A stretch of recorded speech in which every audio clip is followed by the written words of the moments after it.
Je commence? Allez, ouais. Et bien merci d'être présent pour cette conférence de presse, de rentrée d'Adrien et de moi-même.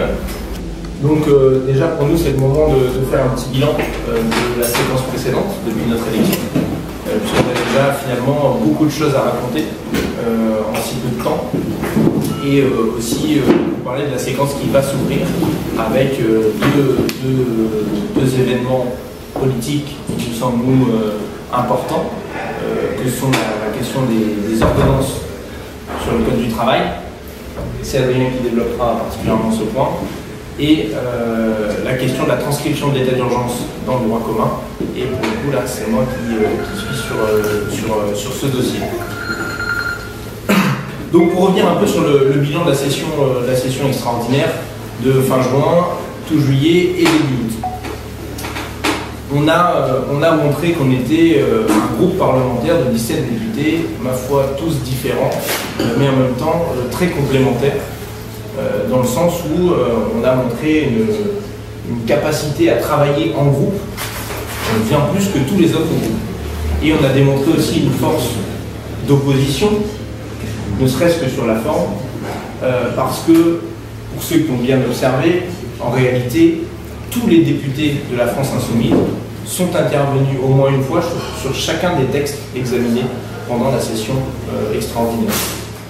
Ce qui fait que vous avez cette impression, vous en tant qu'observateur, d'hyper-présence de l'intégralité des députés, et aussi parce que ça nous tenait à cœur de ne pas avoir des députés spécialistes, même si on peut être spécialisé les uns et les autres sur des questions, de ne pas avoir des députés spécialistes, parce qu'on a vocation à se prononcer sur l'intégralité des textes, des projets de loi qui nous sont soumis à l'Assemblée nationale. Vous voyez aussi les députés invités médiatiquement sur les plateaux pour finalement parler de thématiques assez diverses. Moi, je vais pouvoir être amené à parler de la loi travail alors que c'est plutôt Adrien qui était là-dessus, et Adrien a parlé de l'état d'urgence alors que c'est plutôt moi qui suis en pointe sur le sujet. Parce qu'on fait cet effort de tous travailler en groupe. Et on est efficace aussi parce que, à la différence d'autres groupes, on ne se tire pas dans les pattes. Comme on la joue collectif, bah forcément, les forces sont démultipliées. Et c'est ça qui est aussi intéressant dans cette session extraordinaire. Évidemment, notre positionnement politique en tant que tel a aussi permis d'asseoir cette idée d'opposition. Mais pas seulement d'opposition. On a été remarqué, nous avons été remarqués par la masse des gens, mais aussi par les députés d'En Marche eux-mêmes, comme étant une opposition crédible et constructive. Constructive dans le sens où on a toujours fait l'effort de ne pas faire juste de l'obstruction parlementaire et des amendements de suppression, etc., mais aussi d'être dans la proposition. Alors certes, de leur point de vue peut-être un peu souvent hors cadre, mais dans une force de proposition, en reprenant, en traduisant l'avenir en commun en amendement. Et je pense que plus d'un observateur et plus d'un député En Marche ont été bluffés par notre capacité à aussi vite rentrer dans l'action politique et avec un aussi fort niveau. Mais en fait, le niveau, c'est pas une question de niveau politique en soi, il n'y a pas de master France Insoumise. Hein. C'est juste que comme on a des convictions et qu'on les défend, on paraît tout de suite comme impressionnant dans le décor politique qui a laissé la place à certes un renouveau politique, mais pas un renouveau des idées politiques, en tout cas pour ce qui est dans le match. On a voté en ce début de session extraordinaire. Le premier texte, c'est celui sur la prorogation de l'état d'urgence. Nous nous y sommes opposés, tout le groupe de la France Insoumise, parce que pour nous, il était inacceptable de faire une nouvelle prorogation de l'état d'urgence, compte tenu des précédentes lois qui ont déjà été votées sur le sujet, et qui avaient toutes pour argument, justement, de permettre la sortie de l'état d'urgence, du point de vue de ceux qui gouvernaient. De notre point de vue, y compris dans les lois précédentes, il y a des choses qui n'auraient jamais dû être adoptées. Sans pour autant poser la question des moyens.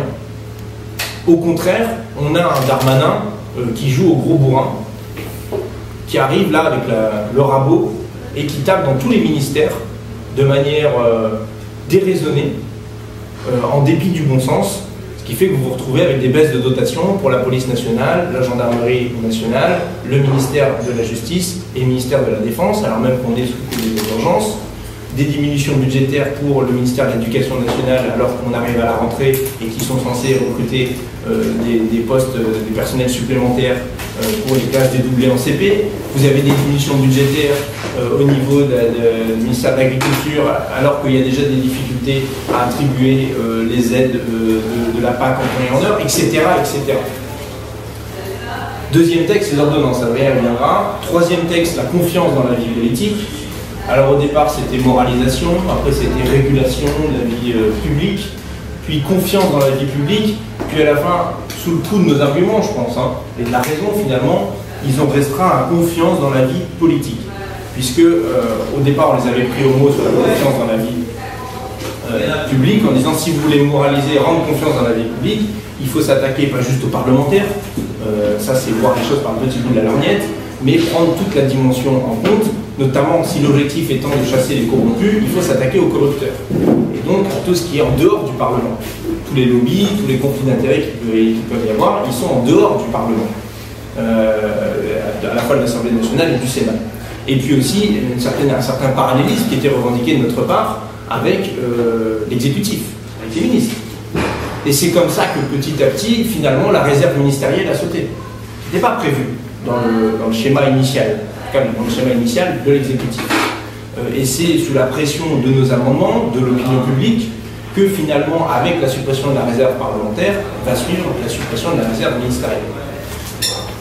Même si, au final, cette loi sur la confiance aura été une demi-loi ou un quart de loi qui aura complètement raté son objectif.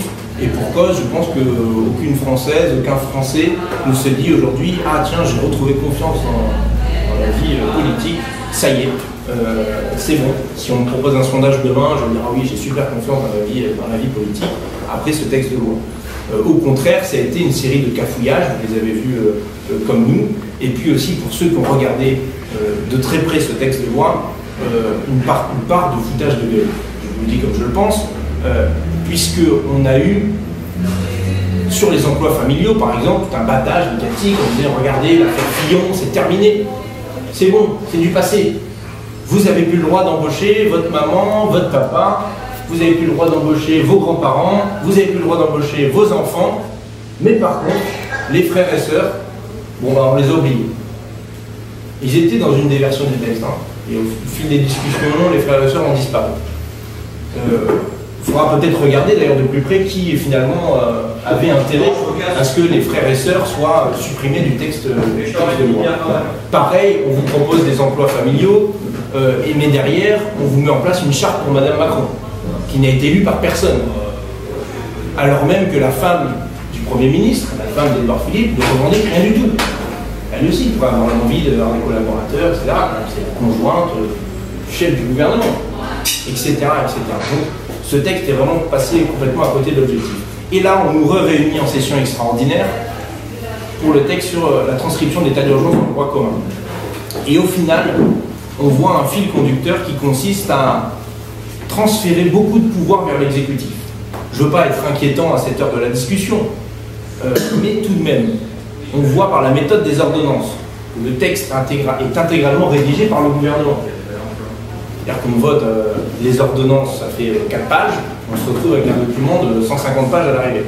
On devra valider quasiment en bloc. Derrière, vous avez une communication très autocratique, qui concentre toute la communication et toute la politique sur le monarque présidentiel, le monarque jupitérien, comme on l'a appelé, qui est Emmanuel Macron.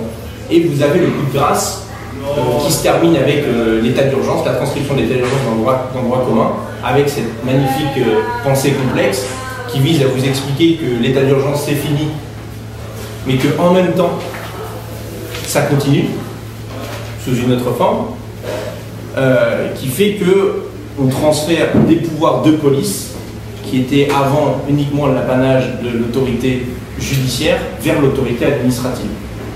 Ce qui m'amène à dire que progressivement, on se dirige vers, certains diraient, une démocrature.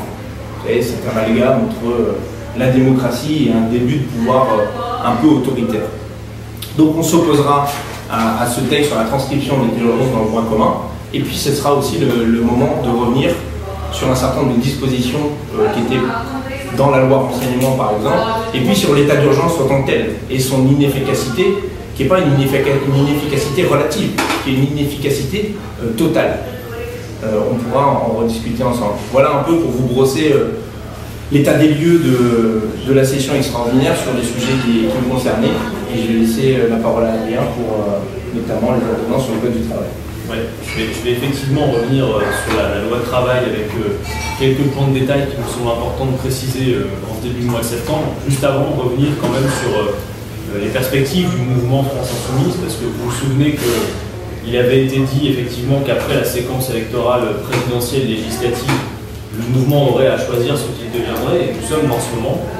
On peut déjà commencer à en parler un petit peu. On revient, Hugo et moi et d'autres, parmi les volontaires de la France Insoumise d'une semaine à Marseille, 4 jours nous y étions, avec ces sorties d'été, qui était l'université d'été de la France Insoumise, qui a très clairement montré le contraste qu'il y avait entre la morosité qui s'emparait du pouvoir et l'enthousiasme absolu qu'on pouvait constater dans nos rangs, avec plus de 3000 inscrits et des gens qui venaient encore aux portes de l'université d'été pour s'inscrire. Très clairement, les commentateurs qui étaient là nous disaient, pour avoir suivi les autres universités d'été, que ça n'avait tout simplement plus rien de comparable désormais. Pour une raison aussi qui tient à des difficultés qu'il y a à nommer ce qu'est la France Insoumise, et je veux du coup aussi vous fournir quelques grilles de lecture, parce que l'angle mort principal des médias et des commentateurs sur ce qu'est la France Insoumise, c'est finalement quel est cet objet politique non identifié. Alors très clairement, nous ne faisons pas un parti politique. Nous ne faisons pas non plus un nouveau cartel de partis politiques, comme ce fut le cas il y a quelques années, vous vous en souvenez.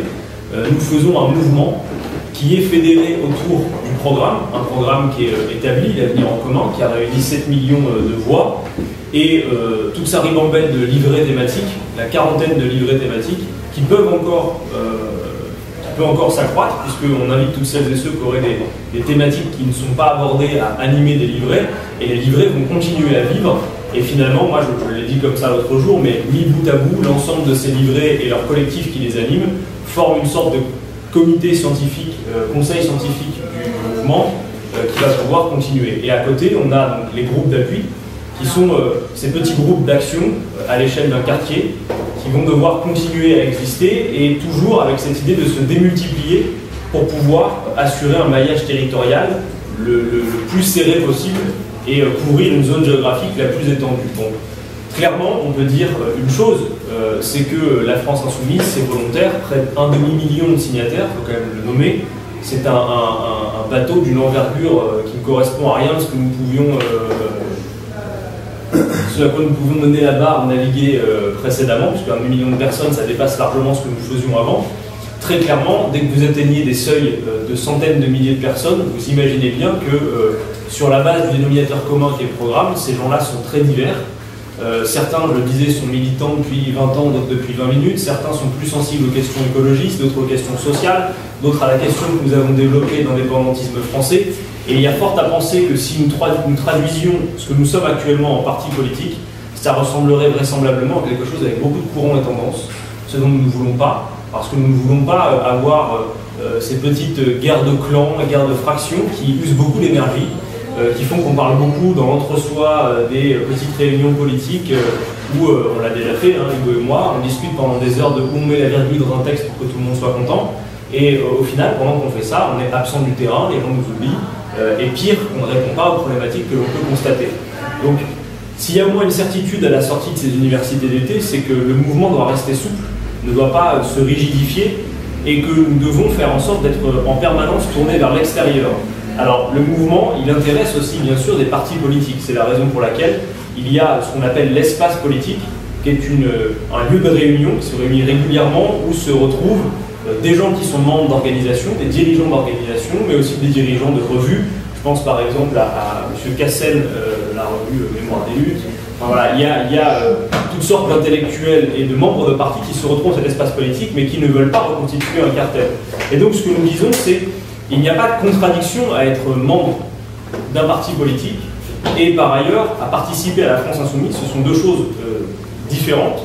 Et à vrai dire, on encourage plutôt celles et ceux qui ont envie justement de vivre ce que nous pouvons vivre dans un parti politique, de le faire dans leur parti, notamment justement le fait de se chercher des noix sur tel ou tel texte, sur tel ou tel argument. Nous, ce que nous voulons, c'est autour d'un dénominateur commun, toujours agglomérer et fédérer. Donc plutôt pas trouver ce qui peut faire qu'on se cherche le couille entre nous, mais plutôt toujours aller vers l'extérieur. Et la France Insoumise va, a priori, aller vers de grandes campagnes thématiques. Il y aura des décisions importantes qui seront prises lors de notre assemblée représentative qui va avoir lieu au mois de novembre. Il y aura une large part qui sera faite au tirage au sort pour s'assurer qu'on représente bien le mouvement, avec un turnover au fur et à mesure que les assemblées se tiennent, pour éviter justement cette logique d'instituer des gens à un poste, mais faire en sorte que ça puisse circuler un maximum. Et cette assemblée, elle pourra prendre des décisions pour le temps qui la séparera de la prochaine, et en même temps, il nous faut être au service de l'auto-organisation. C'est notre principale certitude dans cette rentrée, c'est que on ne peut pas continuer comme avant quand on voit ce qui a été le premier fait politique de la présidentielle et de la législative, à savoir une abstention qui est criante. On aurait beau jeu d'aller d'une élection à l'autre en pensant que tout va pouvoir continuer, nous pensons que non. Nous avons déjà largement commencé ce travail avec les caravanes de la France Insoumise, mais nous allons continuer. Et pour nous, contre l'abstention, il faut impérativement faire en sorte que la politique renoue avec les citoyens plus que les citoyens renouent avec la politique. C'est-à-dire, on le voit, des groupes d'appui se mettent déjà à l'action pour répondre à des problématiques locales. À Marseille, on a vu des groupes d'appui nous expliquer qu'ils s'organisaient pour répondre à l'accueil temporaire de migrants. On en a vu d'autres qui avaient repéré un immeuble, un quartier dans lequel le bailleur surfacturait largement les habitants. Eh bien, avec des conseils juridiques, ils ont pu prendre part à la réponse à cette problématique. D'autres sont en train de créer un service de soutien scolaire dans un quartier, parce qu'ils ont les compétences, parce qu'ils connaissent les gens qui sont compétents pour le faire. Voilà ce que nous pensons être nécessaire de faire dans les prochaines semaines et les prochains mois. Et bien évidemment, nous disons d'ailleurs à toutes celles et ceux qui sont membres de partis politiques actuellement et qui ne participent pas encore à la France Insoumise, qu'ils seront toujours les bienvenus sur la base du programme, fédérés autour de l'action, mais à la condition qu'à la France Insoumise, ils entendent bien qu'on gagne ces galons par l'action et par l'accomplissement de tâches dont on se saisit, et non pas par la volonté de participer à je ne sais quelle fraction interne qui n'existera pas, parce que nous voulons rassembler et non pas fractionner. Et par ailleurs, il faut le signifier, et que le message soit entendu, la séquence qui vient de s'achever, pour nous, a fait la démonstration que les partis politiques, s'ils sont nécessaires, s'ils ont une utilité incontestable, ne sont pas la forme nécessaire et suffisante pour le projet que nous avons, à savoir un projet majoritaire dans le pays, qui permette non pas à quelques milliers de Français de s'intéresser aux faits politiques, mais à peut-être des millions de gens de nous rejoindre et de faire ensemble ce grand mouvement sans bord que nous voulons instituer. Donc nous le disons aussi, et que ce soit entendu, nous ne participerons plus à l'avenir à toutes sortes de tambouilles dans lesquels déjà certains sont tentés de nous rappeler avec des réunions, des appels à l'unité de toutes sortes, de la gauche fût-elle alternative, etc. Pas parce que nous voulons balayer ça d'un revers de la main, nous l'avons déjà beaucoup fait. Hugo en sait quelque chose, il était là avant moi, mais parce que nous sommes certains que ce n'est pas la bonne méthode et que le pays n'attend pas des rassemblements de partis pour se mettre à l'action. Et donc la méthode France Insoumise nous paraît la plus opérante. Mais par contre, nous sommes disponibles pour discuter avec tout le monde et expliquer, y compris, ce qui nous semble être la bonne méthode.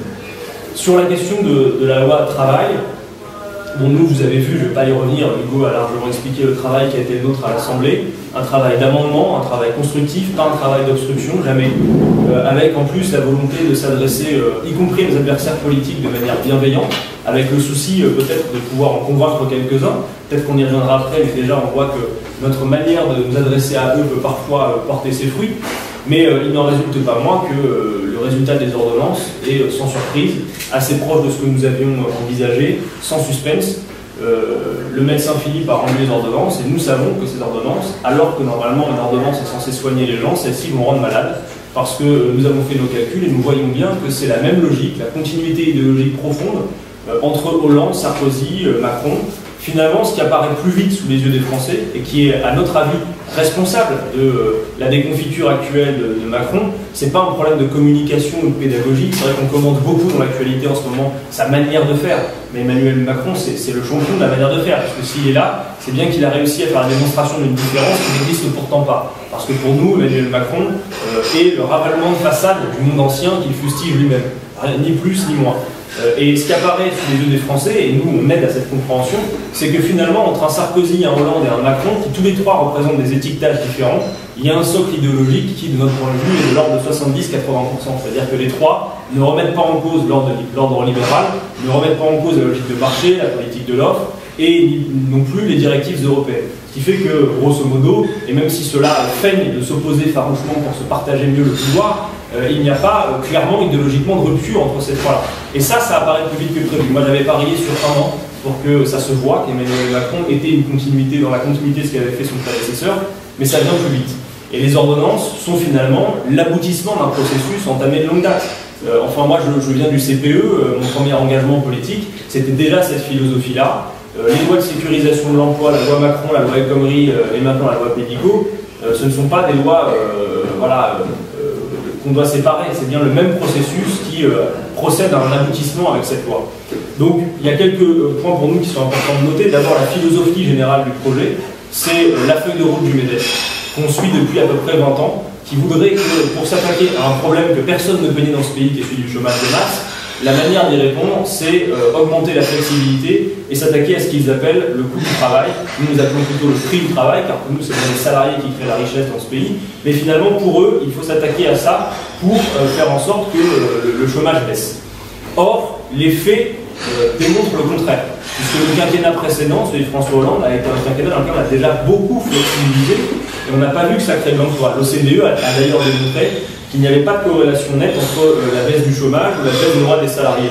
Donc pour nous, si nous critiquons ces ordonnances et leur contenu, ce n'est pas par conservatisme politique, c'est simplement parce que nous avons la preuve par les faits que ça ne fonctionne pas et que par contre, loin de créer de l'emploi, ce qui est le but avoué, il y a un but inavoué qui est de faire progresser les marges de manœuvre des actionnaires, puisque après plusieurs quinquennats de flexibilisation, la France peut se targuer d'être la championne d'Europe, vous l'avez vu encore récemment, des dividendes vers ses actionnaires. Cette loi, entre le fait qu'elle favorise l'accord d'entreprise, vous savez, dans cette logique de tout discuter auprès du terrain, mais finalement renverse la hiérarchie des normes et provoque, oui, le code du travail par entreprise que nous pouvons craindre, la fusion des instances du personnel, c'est-à-dire mieux contourner ceux qui sont aujourd'hui habilités à discuter avec le patronat et ceux qui d'ailleurs ont de l'expertise. Enfin, les CHSCT ont quand même cumulé pas mal d'expertise sur plein de sujets qui nous semblent toujours d'actualité. On a également la mise en place du CDI de chantier. Donc en gros, à la hache, on prend tout ce qu'il y a de pire dans le CDD, tout ce qu'il y a de pire dans le CDI, on brasse tout ça et on nous fait un nouveau contrat. On fait croire aux salariés qu'il est juridiquement en CDI, mais le fait est qu'une fois que la mission est terminée, le contrat disparaît. J'avais pris l'exemple des prestataires, vous savez, de l'informatique, qui vont d'une boîte à l'autre et qui aujourd'hui ont l'assurance de la continuité de leurs droits entre deux missions et qui demain peut-être, avec ce type de contrat, ne l'auront plus. On a bien sûr des mesures gravissimes, y compris du point de vue de l'affichage, avec le plafonnement des dommages et intérêts pour les licenciements abusifs, il faut bien le répéter sans cesse, parce que le droit de licencier existe dans ce pays, mais là on parle bien des licenciements abusifs. Voilà, donc toutes sortes de mesures qui finalement procèdent d'un projet qu'on pourrait résumer de la manière suivante, un remplacement du chômage de masse par le travail précaire. Finalement, voilà l'horizon qui nous est proposé. Il faut absolument afficher une baisse du taux de chômage, et donc on est prêt à payer cher le prix pour pouvoir afficher une baisse du chômage, et y compris d'avoir des emplois précaires. Et d'ailleurs, le MEDEF qui était à l'origine du CICE, qui avait promis 1 million d'emplois, vous l'avez vu, ne fait plus aucune promesse, puisque déjà un de ses représentants a dit, je crois sur Europe 1, que même s'il y avait la loi d'ordonnance, et c'était très très bien, il ne fallait pas s'attendre à une vague d'embauche dans le pays. Bien évidemment, nous ne sommes pas dupes, nous savons bien que ce type de loi ne produira pas les effets escomptés. Et par ailleurs, puisqu'on nous cantonne toujours à une posture d'opposition, je précise ici que nous avons toutes sortes, et on pourra en parler longuement, de propositions sur l'emploi, notamment via la relance de l'activité, puisque nous disons clairement qu'en France, ce qui dicte la politique d'embauche, ce n'est pas le droit du travail, mais c'est bien les carnets de commandes et l'activité, et que l'activité paye cher le prix de la financiarisation de l'économie dans ce pays. Et nous voulons définanciariser l'économie et relancer l'activité sur d'autres bases, de manière socialement utile, interroger vraiment l'utilité de ce que nous faisons, mais aussi, nous le savons, de manière écologiquement soutenable, ce qui est nécessaire. Et la planification écologique que nous proposons, ce sont des centaines de milliers d'emplois. Et nous pensons, naïvement peut-être, qu'il serait plus enthousiasmant de se lever le matin en se disant qu'on travaille pour un objectif qui participe à la réalisation de grands défis du type de la catastrophe climatique qui s'annonce, que de pour jouer une compétition Donc nous savons qu'a priori nous ne la gagnerons pas, sauf à croire que la France peut être compétitive avec les pays les plus à l'Est pour des conditions sociales de production que nous ne voulons pas pour notre pays, et nous interrogeons le gouvernement. Quelle est la prochaine étape? Est-ce que c'est les jobs à 1 euro à l'allemande? Est-ce que c'est le travail à l'anglo-saxonne, où finalement vous arrivez le matin, vous ne savez pas si vous aurez le job le lendemain? Est-ce que c'est ça le projet dont nous devons rêver? Nous pensons qu'il y a d'autres solutions, si compter qu'on change le contexte. Donc, j'achève sur cette loi de travail. Le travail que nous avons fait à l'Assemblée ne suffit pas, puisque le rapport de force est ainsi fait que nous n'aurons vraisemblablement pas gain de cause, et que maintenant que les ordonnances sont prises, eh bien, le Parlement, qui n'avait été finalement autorisé qu'à définir le périmètre sur lequel le gouvernement était habilité à faire ces ordonnances, maintenant le Parlement va plus pouvoir dire que oui ou non, mais ne rediscutera pas du contenu en tant que tel. Donc il y a aussi du point de vue de la méthode quelque chose qu'on peut discuter. Donc nous disons clairement que l'issue nécessaire, désormais, en plus du travail que nous allons continuer à faire, c'est la mobilisation, nous y travaillons, et nous travaillons de concert aux 2 dates d'ores et déjà prises, le 12 septembre qui est à l'appel des syndicats, et le 23 septembre qui est à l'initiative de la France Insoumise. Je reprécise à cette occasion que contrairement à la musique que les médias essayent d'installer, il n'y a absolument pas de concurrence entre l'initiative du 12, l'initiative syndicale, et l'initiative du 23. Et je précise par ailleurs que le groupe France Insoumise, de députés, va rencontrer Philippe Martinez cette semaine. Donc c'est dire que les discussions existent entre nous, il n'y a pas de concurrence. De tradition, nous gardons bien de commenter en tant que force politique les stratégies syndicales, mais nous sommes toujours au renfort lorsque les revendications sur lesquelles ils appellent à la mobilisation nous semblent fondées, ce qui est là largement le cas. Donc le 12, nous y serons, et nous essaierons, en tout cas pour ma part, parce que vous serez retenu à l'Assemblée, je pense, mais pour ma part, je ferai en sorte d'être à Lille le 12 septembre. Quant au 23, qui est le week-end, puisque en tant que mouvement politique, nous sommes plus organisés pour pouvoir mobiliser le week-end. C'est l'initiative de la France Insoumise, mais elle ne nous appartient pas. Ce n'est pas la marche de la France Insoumise. Nous mettons cette initiative à la disposition de qui voudra s'en saisir. Nous faisons le pari qu'il n'y a pas que les 18 millions de salariés de ce pays qui vont être directement impactés par ce projet de loi, qui sont intéressés à faire en sorte que les gens se mobilisent. Et nous avons ajouté à cette loi de travail d'autres raisons de se mobiliser, notamment la préférence assumée pour les riches, tout de même, puisqu'Emmanuel Macron prend d'une main les APL et finalement redistribue 3 milliards, vous l'avez vu, aux 3000 familles les plus aisées avec l'ISF. Et il y a également un phénomène qui est passé sous les radars, mais que sur lequel nous voulons assister, qui est le 21 septembre, l'application provisoire du traité de libre-échange avec le Canada. Entendez bien que sans vote des parlementaires nationaux, eh bien, ce traité va s'appliquer, c'est-à-dire sans que la représentation nationale ne puisse donner son avis. Un traité de libre-échange aux conséquences que nous voyons bien, qui est la course au moins-disant social et écologique, va s'appliquer. Ça fait pour nous beaucoup de raisons de se mobiliser, et c'est la raison pour laquelle nous organisons aussi des bus pour monter à Paris le 23 septembre. Nous ne savons pas quel sera l'écho dans le pays de ces initiatives. En tout cas, nous nous mettons en ordre de bataille pour qu'elles soient les plus amples possibles. Et le fait même qu'elles existent, alors que le gouvernement avait parié sur le fait de faire passer sa loi au milieu de l'été, face à un Parlement qui n'était pas en plus très aguerri au fonctionnement de l'Assemblée. Finalement, on voit bien, ils sont tombés sur un os, et l'os c'est nous, c'est la France Insoumise, et nous devons, comme l'a dit Hugo pour conclure, incarner 2 choses à l'heure qui vient. L'opposition frontale à Emmanuel Macron et son monde, globalement, et en même temps, nous devons être à tout moment prêts à incarner le recours que le peuple français pourra choisir. Parce que vous le voyez bien là, on entend beaucoup Macron, mais aussi, vous avez Bertrand, Laurent Wauquiez. Vous entendez, quand ils parlent de la situation politique, ils n'ont qu'un nom à la bouche, celui de Jean-Luc Mélenchon. Parce que apparaît plus clairement maintenant que nous avons un groupe à l'Assemblée et ce mouvement qui se constitue, notre force et notre capacité et le fait que nous sommes des gens sérieux et prêts à gouverner le pays le moment venu. Et on peut raisonnablement s'interroger sur le fait de savoir si Emmanuel Macron tiendra 5 ans. Alors, pas que nous voulions faire un coup d'État, rassurez-vous, mais simplement, il nous semble que seulement quelques mois après son élection, le niveau de popularité qui est le sien peut laisser entendre qu'un événement fortuit ou quelque chose qui pourrait apparaître dans le pays pourrait raccourcir la mise. Maintenant, si c'est le calendrier électoral qui doit dicter la suite, eh bien, à tout moment, nous serons prêts. Voilà, merci. Si vous avez besoin des questions, nous sommes disposés. Juste par rapport à Martine, la CGT, là, par rapport au désaccord, enfin, non mais l'histoire du désaccord, là. Pas de désaccord. Ah non, non mais, parce que nous on l'a titillé, les invités de France Inter il y a une semaine, sur le fait qu'il n'aille pas au 23. Non mais voilà, c'est ça, et quand même, on a, enfin, sincèrement, il n'est pas l'air très. Il n'y a pas l'air emballé pour le. Visiblement. Non, mais je dis ça parce que ça a été posé. Oui, mais c'est pour ça. Quand on regarde ce qui se passe aussi dans la presse un petit peu, on a vu, entendu ça. Comme l'a dit Adrien, on va rencontrer Philippe Martinez afin d'en discuter avec lui, parce que de notre point de vue, il est vraiment important de signifier à tout le monde que lui ne vienne pas le 23 ou qu'il vienne, peu importe, mais de signifier que les deux mouvements doivent se nourrir l'un l'autre et que tout ça va dans le même sens. Il est impératif d'afficher une unité politico-syndicale contre les ordonnances sur le Code du travail, et plus largement. Et puis aussi recaler un certain nombre de choses avec monsieur Martinez, c'est que l'analyse politique qu'on fait, c'est que le choix de la date qu'on a faite un samedi, c'est pas un choix innocent. C'est notre principale raison d'avoir convoqué cette manifestation. C'est qu'on sait, on analyse, on vit dans le même monde que tout le monde, on a des amis qui travaillent et qui ont voté France Insoumise, ont voté pour nous, et qui nous disent le 12, j'espère que vous serez nombreux, mais moi je pourrais pas. Je bosse dans ma boîte, je ne vais pas faire grève, en plus une journée de salaire en moins, etc. Et ça, nous on doit l'entendre.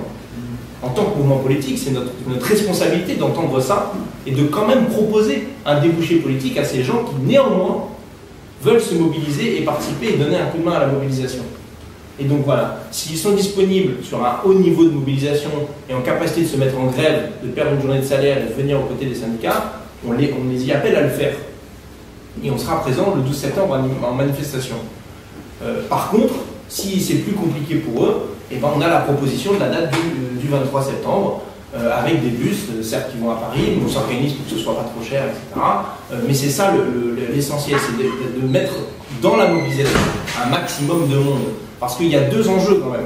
L'enjeu de la grève, qui est un enjeu normalement traditionnel de bloquer le pays, d'un point de vue des moyens de production. C'est-à-dire que si on arrive au blocage des raffineries, etc., vous savez quelles conséquences ça a sur le pouvoir politique. Mais aussi, il faut que le mouvement apparaisse non pas comme un mouvement de blocage du pays, mais aussi un mouvement majoritaire dans le pays, et donc légitime.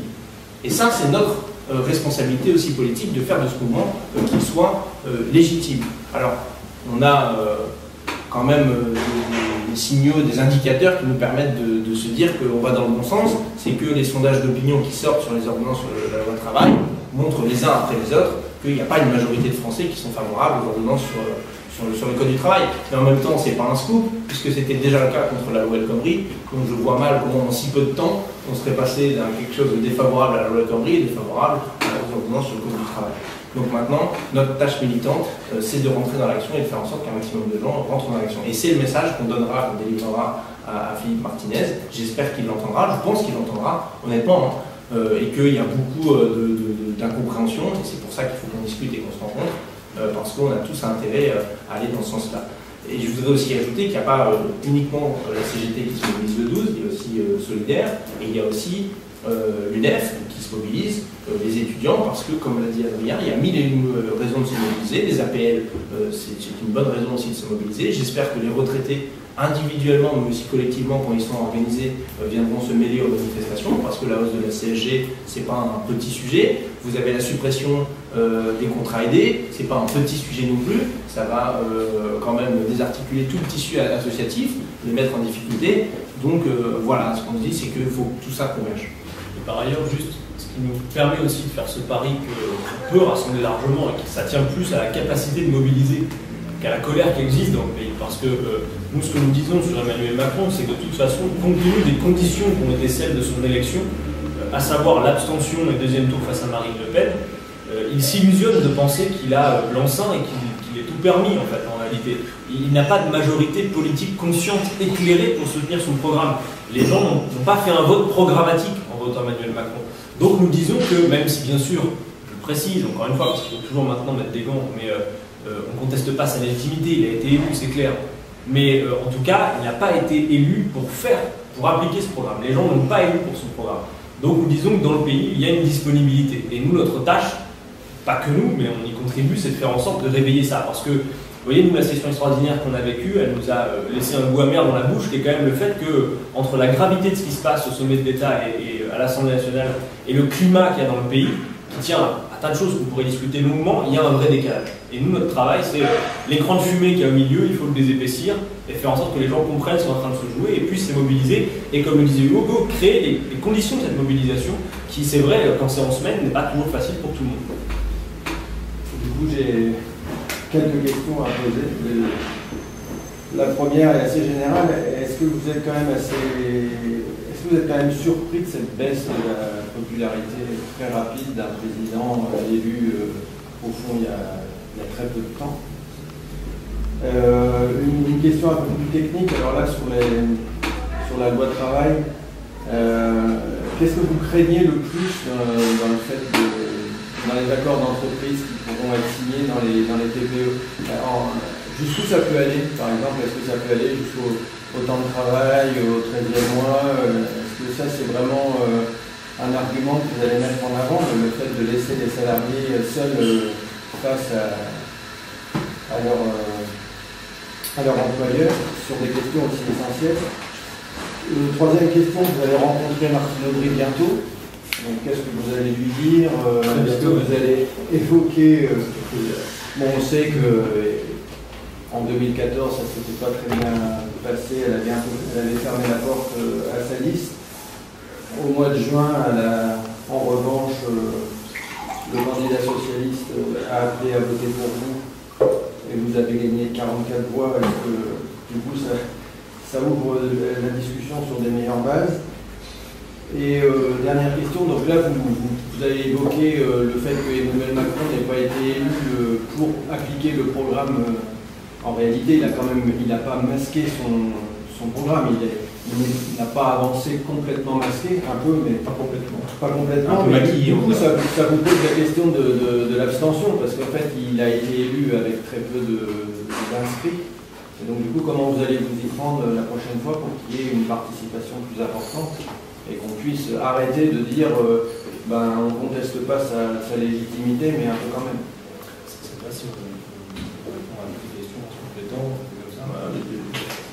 Sur la baisse de popularité, moi ce que je dis et que je maintiens, c'est que j'essaie de trouver des images pour exprimer mon sentiment à l'égard de ce que je constate, mais j'ai expliqué tout à l'heure la profonde continuité idéologique qu'il y a entre grosso modo les trois quinquennats qu'on vient d'avoir. Et Emmanuel Macron, il est arrivé sur la scène politique comme un objet qu'on ne voyait pas venir et qui disait on va balayer tout le vieux système, on va mettre non seulement des jeunes, des candidats de la société civile, et vous allez voir, c'est la fin du vieux système politique. Au lendemain de son élection, il y a eu, il faut le dire, dans le pays, comme un air de... Je vais utiliser le terme, parce que lui, il a repris son bouquin, s'appelait Révolution. Il y avait, soi-disant, un air de révolution. Bon, pas de notre point de vue, mais en tout cas, ce qui s'est produit, c'est que il y avait cette illusion de penser que tout allait changer. En réalité, nous, l'analyse que nous faisions, compte tenu du programme qui était le sien, et effectivement, on verra juste après sur le fait qu'il n'y avait pas que maquiller ses intentions, même s'il met beaucoup de maquillage, en tout cas, cette continuité, elle apparaît. C'est-à-dire que, pour moi, la baisse de popularité, elle tient au fait que d'abord, l'état de grâce n'existe pas, il tient maintenant plus que quelques jours, mais encore une fois, dès les premières pierres posées, entre ce que nous avons dit, c'est-à-dire la préférence assumée entre les APL et l'ISF, la méthode pour imposer la loi de travail, puis le contenu sur lequel on aboutit. Mais il y a aussi eu des choses qui sont propres à son fonctionnement. Il y a eu quand même le couac avec le général de Villiers pendant l'été, il y a eu aussi quelques couacs à l'Assemblée. Bon, tout ça fait que, encore une fois, l'illusion d'optique selon laquelle tout avait changé, pour nous, elle s'érode, elle s'écroule même plus vite que prévu. Et les gens voient que, certes, on a changé les costumes et le casting, mais que le scénario qu'on applique, c'est le même, mais il n'a pas changé. Et ça, c'est ce que nous disons. Et tant qu'on ne changera pas le scénario, on a beau même parler, ah oui, c'est bien, il y a des jeunes maintenant dans l'Assemblée, mais nous, on entend tous les jours des jeunes qui ont des discours très anciens et très poussiéreux. Il ne s'agit pas juste de changer les têtes, il faut changer le contenu. Et là, le paradigme général reste le même.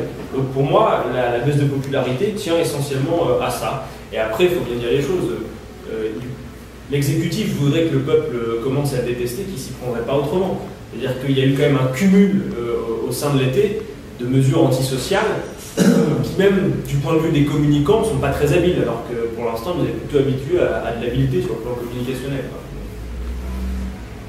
Compléter sur la planche savonneuse d'Emmanuel Macron. Oui, ben, c'est-à-dire que quand j'employais le terme de bourrin tout à l'heure, ça résume plutôt l'action politique sur le fond, là, qui est appliquée sur la session extraordinaire, parce que, effectivement, d'habitude, les prédécesseurs de M. Macron et les précédents gouvernements essayaient de s'attaquer aux retraités à un moment donné, plus tard aux étudiants, puis une autre fois aux salariés.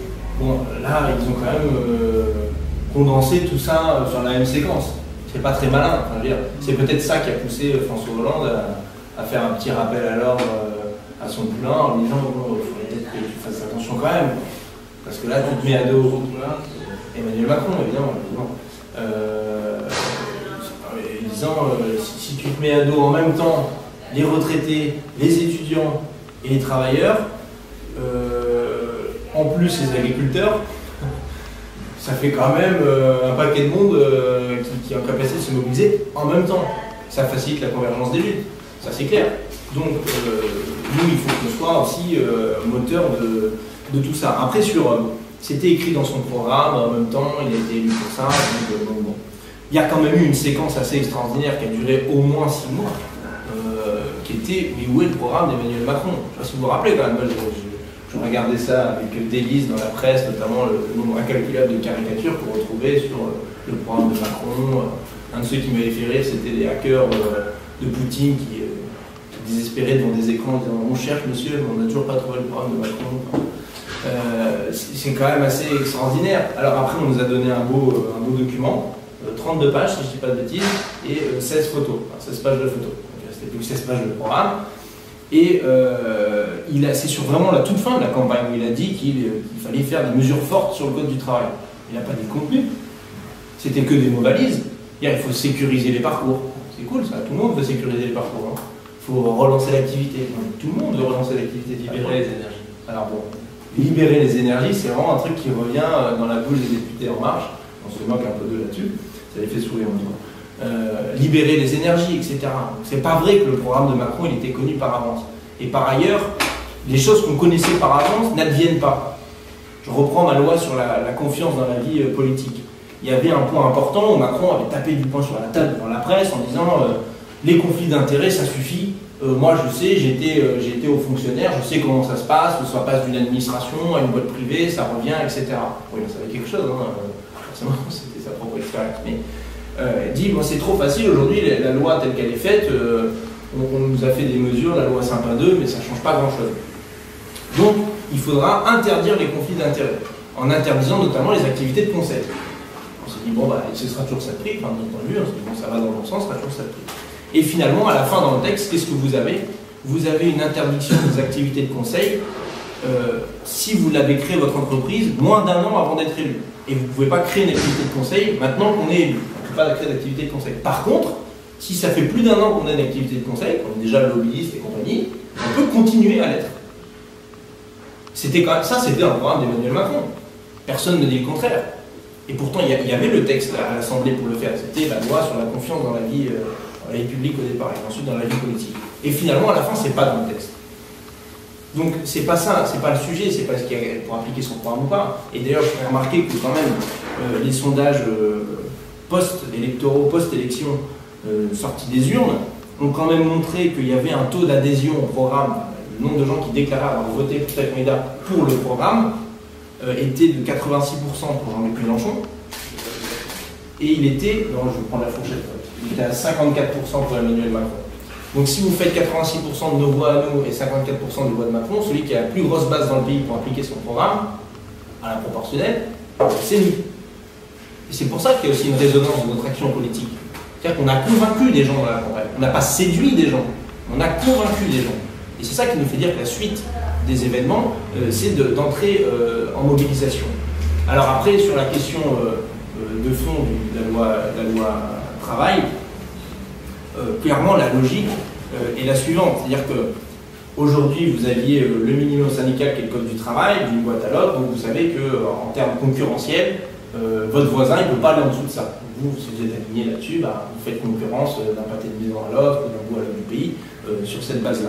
Et puis, vous avez le dialogue social par branche, qui peut aller qu'en mieux disant par rapport à ce qui se passe dans votre entreprise. Et et vous pouvez faire dans votre entreprise un accord qui est meilleur que celui de l'accord de branche. Ce qui poussait à ce que les syndicats disent bah, ça s'est appliqué dans la boîte d'à côté, moi aussi je le veux, toi qui as des délégués du personnel, etc. et qu'il y a des branches qui étaient renforcées. Et là, c'est le contraire qui va se passer. Et sur des éléments assez déterminants. Effectivement, le 13e mois, parce que souvent on se dit ah oui, mais non, ça va rien changer, ils ne peuvent pas toucher au SMIC par exemple. Bah oui, mais il y a d'autres variables quand même aujourd'hui dans l'entreprise sur lesquelles ils peuvent toucher et qui font qu'à la fin, ça fait moins de sous dans le porte-monnaie à la fin du mois quand même. Et donc, l'entreprise d'à côté, s'il y a une boîte qui dit bah, moi je fais passer par référendum que mes salariés n'ont plus de 13e mois parce que sinon les gars on met la clé sous la porte. C'est comme ça que ça va se passer, hein. On fait voter son truc. Les gens vont dire bah oui, bah non, moi j'ai entre plus avoir mon 13e mois et être au chômage, bah, voilà. On prend la fin du 13e mois. La boîte d'à côté, qu'est-ce qu'elle fait? Elle continue à filer un 13e mois à ses salariés? Non, elle est obligée de s'aligner. Et c'est comme ça qu'on tire tout le monde vers le bas. Et c'est ça la logique derrière cette loi, et qui fait qu'à la fin, on a un code du travail par entreprise, mais surtout, on n'a plus de code du travail du tout. Et vraiment, s'il y a un élément qui peut-être parlera plus à la masse des Français, c'est cette histoire de CDI de chantier, qui est quand même la grosse arnaque du siècle. C'est-à-dire que demain, des choses qui étaient signées en CDD tout à fait normal, pourront être signées en CDI de chantier. La même tâche à faire, la même tâche à accomplir. Et entre les deux, il n'y a déjà pas de prime de précarité pour le CDI de chantier. Rien que sur cet aspect-là, c'est un scandale. À travail égal, conditions égales, voilà, vous en avez un, il y a 10% de prime de précarité, l'autre c'est rien. Et alors on nous vend du rêve en disant oui, le CDI c'est la norme, vous avez compris l'astuce, hein, c'est beaucoup le CDI qui soit de chantier ou pas. Donc, le CDI ça va devenir la norme, oui je vous l'annonce, hein, effectivement. Sauf que derrière, quand vous irez voir votre banquier pour faire un prêt immobilier, il dit bah oui j'ai un CDI, il dit bah faites-moi voir un peu votre contrat. Parce que j'aimerais bien voir un peu les clauses de votre contrat, parce que vous regardez à deux fois. Il n'y a aucun banquier qui est fou dans ce pays, donc je leur fais confiance là-dessus. Et évidemment, quand vous aurez un CDI de chantier, pour emprunter, ça va être tout de suite beaucoup plus compliqué. Après, c'est un autre monde dans la tête d'Emmanuel Macron. Et aussi avec un CDD. Comment? Oui, voilà. Mais c'est impossible avec un CDD d'emprunter. Et ce sera impossible avec un CDI de chantier. Non mais ce qu'on nous vend, c'est l'emballage, c'est-à-dire si tout le monde sera en CDI, ça relancera l'activité, d'ailleurs les gens auront de la visibilité pour emprunter. C'est faux. Enfin, on nous ment, en plus on nous ment. Et il faut bien comprendre qu'on va remplacer progressivement tous les CDI par des CDI de chantier, parce qu'il y aura des entreprises où ils vont se professionnaliser dans le découpage de la tâche, plutôt le découpage de projet, parce qu'on vous appellera ça un projet, vous viendrez pour un projet, parce que aujourd'hui, ils vous emballent ça en disant les gens, ce qu'ils veulent, c'est plus être tout le temps dans la même entreprise, ils ont envie de changer, de bouger, d'innover, d'être polyvalent. C'est ça la jeunesse d'aujourd'hui. Et donc, il faudra proposer des projets. Alors, ça pourrait être vendeur dans l'absolu, intéressant de passer de projet en projet. Sauf que si on ne vous prend pas pour le projet suivant, vous faites quoi? Vous pointez au chômage. C'est tout, c'est pas plus compliqué que ça. Alors après, il y a la question de la précarité, effectivement. On va transformer des chômeurs en des travailleurs pauvres. Et c'est comme ça qu'on va tirer vers le bas tout le salariat. Et on aura des situations comme en Allemagne ou en Angleterre, où vous avez un taux de chômage extrêmement faible, mais un taux de pauvreté extrêmement élevé, bien supérieur à celui de la France. J'avais dit pendant les débats à l'Assemblée, Madame Pénicaud s'en est fait l'écho, puisqu'elle a repris ce que nous avions dit dans Le Monde, quand j'avais dit que dans leur bouche, le dialogue social était une foutaise comme au temps de Sarkozy, le capitalisme moral. On a beaucoup entendu dialogue social pendant les débats, et le dialogue social, a priori, c'est un attelage qui a l'air tout à fait enthousiasmant. On a envie d'y croire, hein, c'est positif, etc. Mais le problème, c'est que dans la bouche de Madame Pénicaud, le dialogue social se joue dans un monde qui n'existe pas. C'est le monde où salariés et employeurs discutent d'égal à égal dans l'entreprise, sont très copains en toutes circonstances. Alors, je ne dis pas que toutes les relations soient pourries au sein du travail, ni même que le travail soit uniquement le lieu d'un rapport de force. Mais enfin, nier que ce rapport de force existe et que le lien de subordination existe, c'est quand même nier le fait premier d'un contrat de travail. Voilà. Donc c'est pour ça d'ailleurs que nous, on appelle tous les salariés, maintenant que les ordonnances sont prises, à prendre rendez-vous avec leurs employeurs là tout de suite pour dialoguer socialement d'à peu près tout, leur rémunération, tout ce qu'ils veulent. Parce que visiblement, c'est comme ça qu'il faut faire, sécuriser pour sécuriser leur parcours, pour libérer des énergies et toutes sortes de dictionnaire de la langue orwellienne utilisée par le gouvernement. Donc non, clairement, cette loi-là, non seulement Hugo l'a bien fait, on peut décrire ce que ça va provoquer dans la vie des gens, mais en plus, encore une fois, moi je veux toujours qu'on élargisse un peu la focale pour voir la philosophie générale. On ne remplacera pas, on ne va pas venir à bout du chômage avec ce type de loi. On ne va faire que des petites choses à la marge pour baisser des taux, et derrière, c'est plus de précarité. Nous, des propositions durables pour l'emploi, sur la planification écologique, sur une forme de protectionnisme solidaire qu'il faut introduire, on en a. Mais ça suppose non pas de revoir le code du travail, qui n'est pas le problème, ça suppose de revoir l'idéologie globale dans laquelle on se situe, y compris la question européenne, quand même, et des rapports commerciaux, tout ça doit se travailler. C'est comme ça qu'on va revenir à l'emploi. Par ailleurs, on nous vend aussi, vous savez, beaucoup le référendum d'entreprise. C'est censé être un vrai gage de démocratie dans l'entreprise, mais enfin, vous êtes des commentateurs aguerris, vous avez vu déjà dans vos observations passées qu'il y a déjà eu des précédents de référendums dans l'entreprise. Et vous avez vu comment ça se fait. Je reprends l'exemple de Smart. Les salariés de Smart ont voté pour travailler plus longtemps, sans compensation de salaire. Pourquoi? Parce que derrière, il y avait le chantage à l'emploi, tout bonnement. C'est-à-dire qu'on vous dit, allez, on vote, c'est super, c'est démocratique, mais si l'aboutissement du vote n'est pas celui qu'on escompte, et ben, ce sera soit délocalisation, soit de dehors. Bon, bah super. Donc nous, ce que nous disons, c'est qu'un référendum, c'est pas gage de démocratie si on a le couteau sous la gorge. Hein, d'accord? Donc il faut encore une fois toujours prendre un peu de recul sur ce qu'on nous annonce, et y compris sur ce que nous on dit. Il ne faut jamais prendre ça pour argent comptant, on demande à toujours être vérifié et contredit.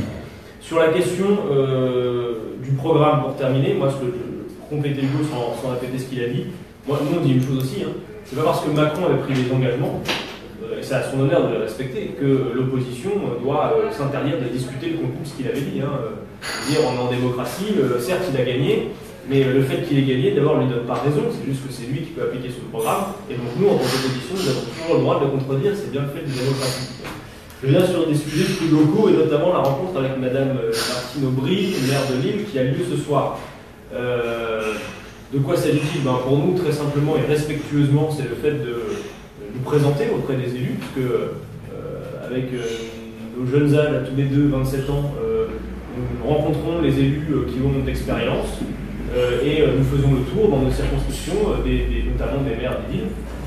J'ai rencontré pour ma part la semaine dernière Nicolas Lebas, le maire de Fache, en lui apportant mes salutations républicaines. Ça nous a donné aussi l'occasion de discuter à la fois de ce qui se passait localement, et puis de faire état, oui, de nos accords et désaccords, plus nombreux que nos accords d'ailleurs politiques.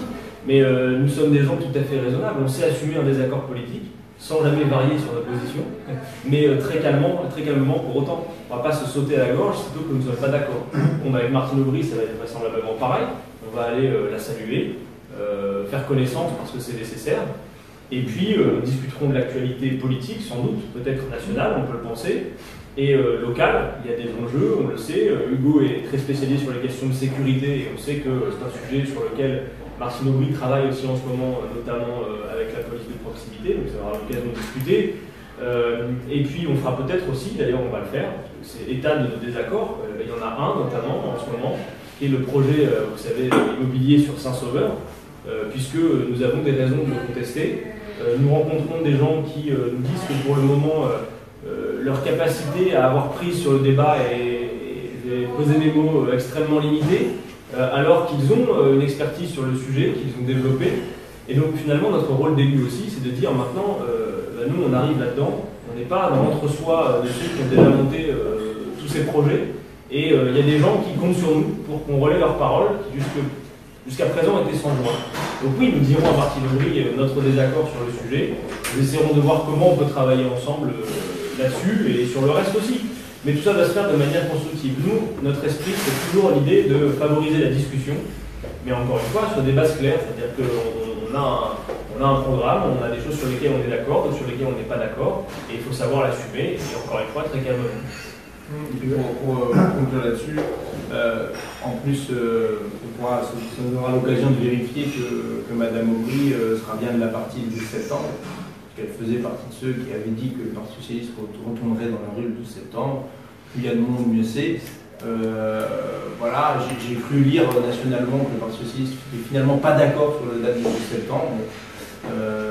Si au moins ici ça peut être le cas, pourquoi pas. Clairement, sur la police de proximité, il y a un sujet. Le 12 septembre. Oui, le 23, on verra, on va l'inviter, hein, mais Enfin, là-dessus, un petit peu moins d'espoir. Là-dessus, juste, on comprend quand même que ce soit difficile, parce que le PS, aujourd'hui, a quand même du mal à contester une loi qui est l'aboutissement d'une brèche qu'il a lui-même ouverte. Hein. C'est la chose, franchement. Alors, pendant la campagne, vous avez vu notamment M. Lamy qui disait oui, mais moi, je me suis opposé à, donc certes, et après, s'il y a des contradictions. Alors ça, c'est à eux de les régler, pas à nous. Hein.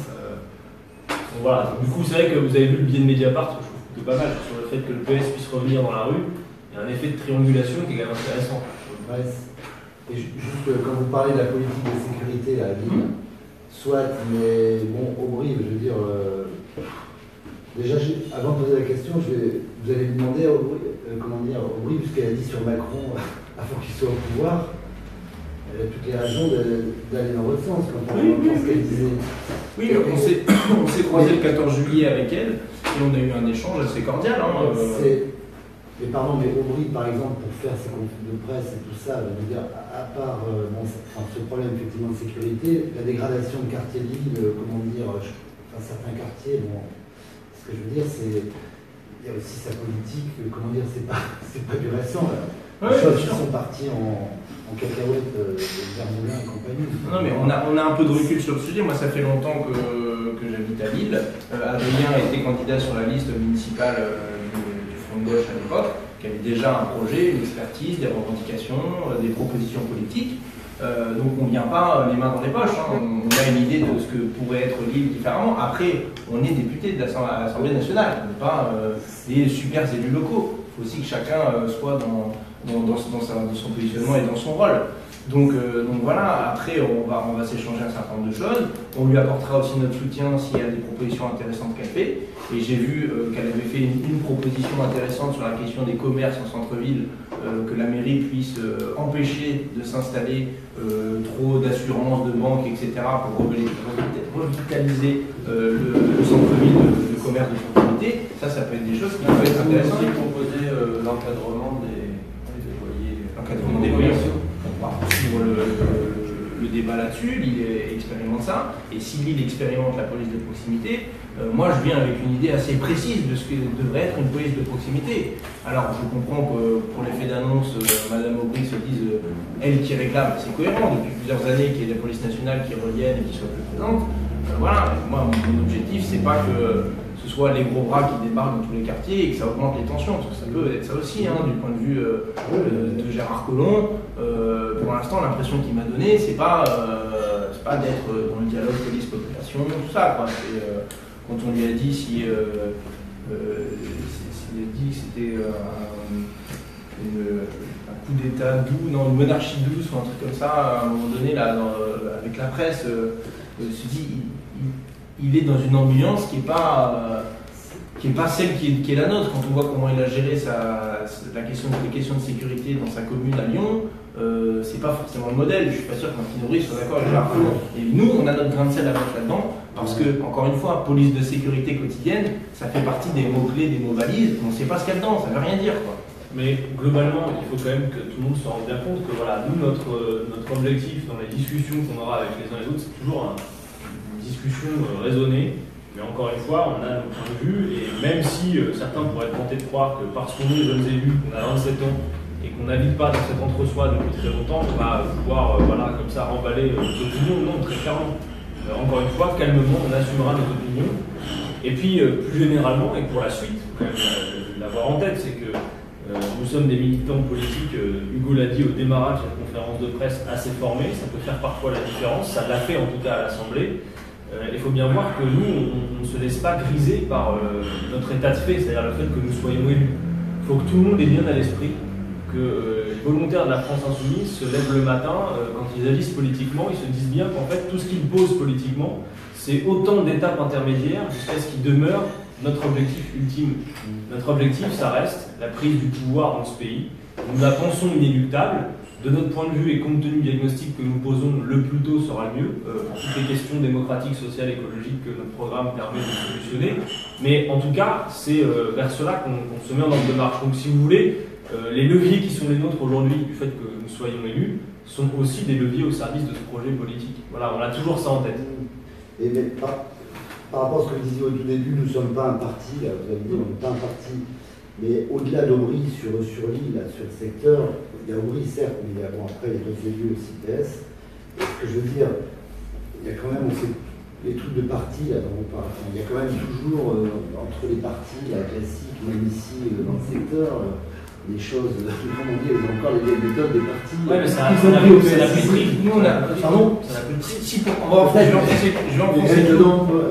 vais enfoncer Claude pour qu'on soit bien d'accord. On ne va rien négocier avec Martine Aubry. On n'a rien à négocier.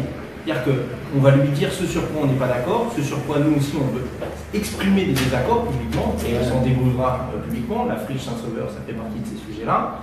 Mais on veut aussi dire à tous les élus locaux que quand il y a des sujets qui nous semblent de bon sens et qui vont dans le sens de l'avenir en commun du programme qu'on a défendu à l'élection présidentielle, on le fera aussi.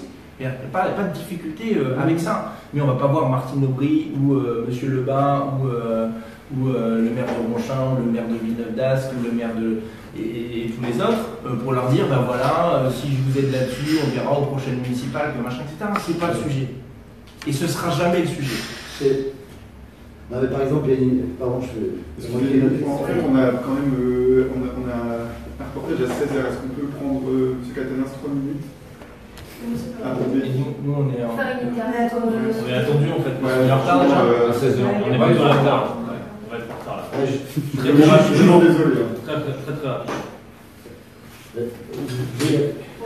Non, mais juste, pardon, 1 minute, 2 minutes.